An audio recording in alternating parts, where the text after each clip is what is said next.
Sabi niya daw guys, kasi isa lang. Tapos dinalawahan niya kasi kasi sabi daw ni ate hingi daw boyfriend niya. Papa Jun, memorize mo na ba yung name ng boyfriend ni ate? Papa Jun? Na-realize mo na ba yung name ng boyfriend ni ate? Ay, Sanji yun eh, Sanji. Yung spelling, S-A-N-J-I.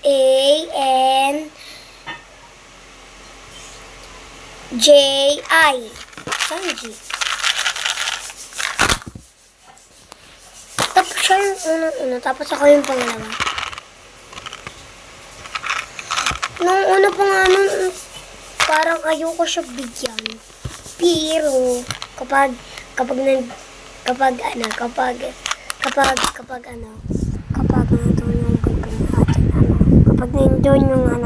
boyfriend ni ate, mapait-paitan ako, tapos libre ako kakapan ng parang.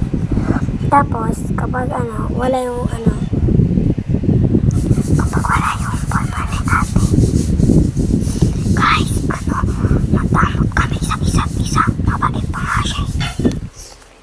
Mabait siya kapag nandun yung boyfriend, be. Dito po yung buksanan, hindi po dito sa likod. Hindi po dyan, dahil hindi po siya kapana. Kaya dapat po dito sa may block. Lalagyan ko to ng candies. Yung katulad ng Mentos.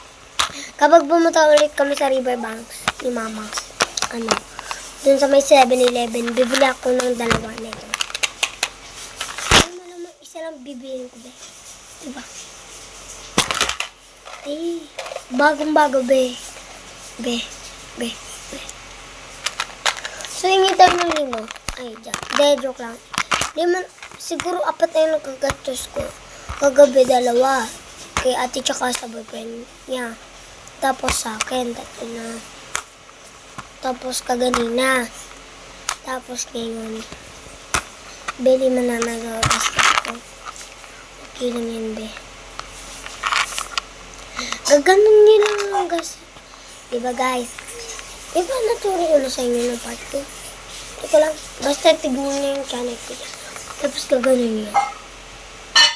Or kakamay niyo. Anong gusto niyo?